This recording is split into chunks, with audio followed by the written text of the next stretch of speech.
संपूर्ण एकादशी महात्म्य 18 कामिका एकादशी। युधिष्ठिराने विचारले, हे देवा गोविंदा, तुम्हाला माझा नमस्कार।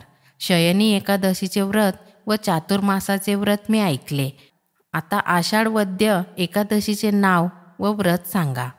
श्रीकृष्ण म्हणाले, राजा, पूर्वी नारदाने विचारले असता ब्रह्मदेवाने पापाचा नाश करणारे जे व्रत सांगितले तेच व्रत मी तुला सांगतो, ऐक।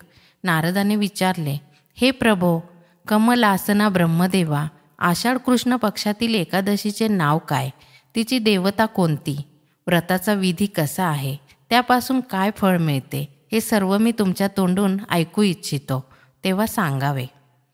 तेव्हा ब्रह्मदेव म्हणाला, लोकांच्या हितासाठी मी सांगतो ते ऐक। या एकादशीचे नाव कामिका आहे। हिचे महात्म्य ऐकल्यानेही वाजपेय यज्ञाचे फळ मिळते। या एकादशीच्या दिवशी शंख, चक्र, गदा, पद्म धारण करणाऱ्या लक्ष्मीपती विष्णूचे पूजन करावे व ध्यान करावे। या दिवशी मधु नावाच्या दैत्याचा वध करणाऱ्या माधवाचे, विष्णूचे जो पूजन व ध्यान करतो त्याला त्यापासून काय फळ मिळते ते ऐक।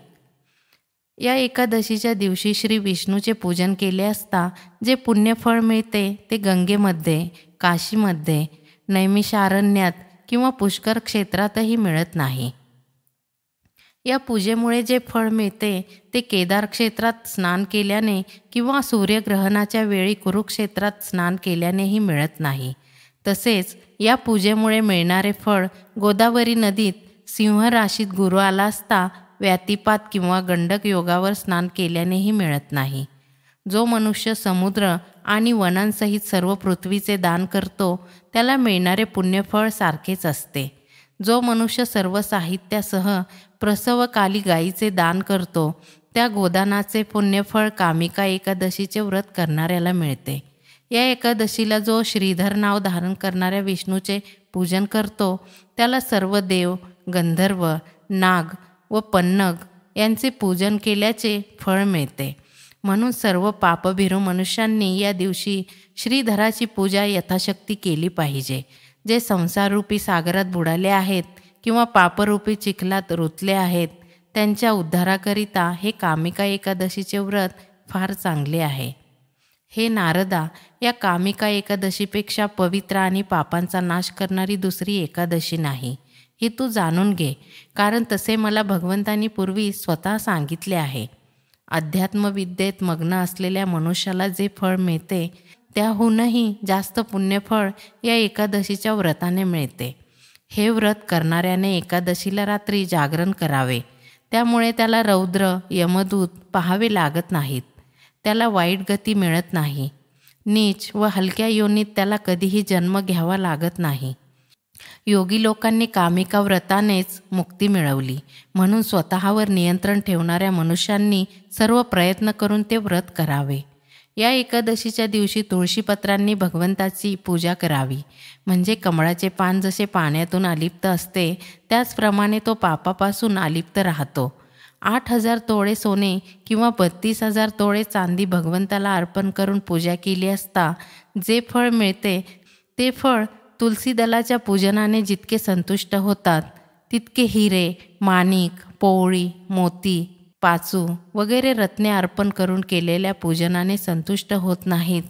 जो तुलसी मंजिरींनी भगवंताची पूजा करतो तो त्याने जन्मापासून केलेल्या पातकांचे लेख पुसून टाकतो।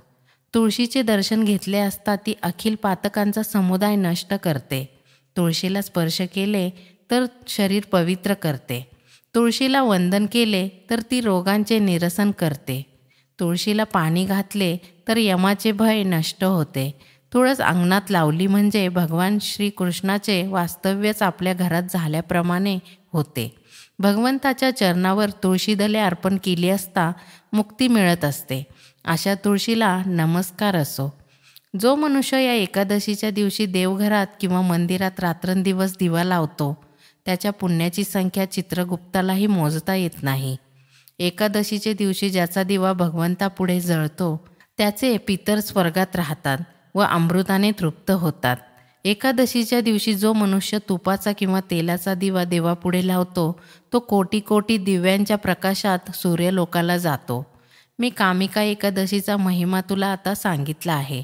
मनुष्यांनी सर्व पापांचा नाश करणाऱ्या या कामिका एकादशीचे व्रत जरूर केले पाहिजे. ही कामिका एकादशी ब्रह्महत्या किंवा भ्रूणहत्या यांचेही पाप नाहीसे करते. ती स्वर्गाची प्राप्ती करून देते व महापुण्याचे फळ मिळवून देते. जो या कामिका एकादशीचे महात्म्य श्रद्धेने ऐकतो तो सर्व पापांतून मुक्त होऊन विष्णू लोकाला जातो. याप्रमाणे ब्रह्मवैवर्त पुराणातील कामिका एकादशीचे महात्म्य संपूर्ण झाले. श्री कृष्णार्पणमस्तु.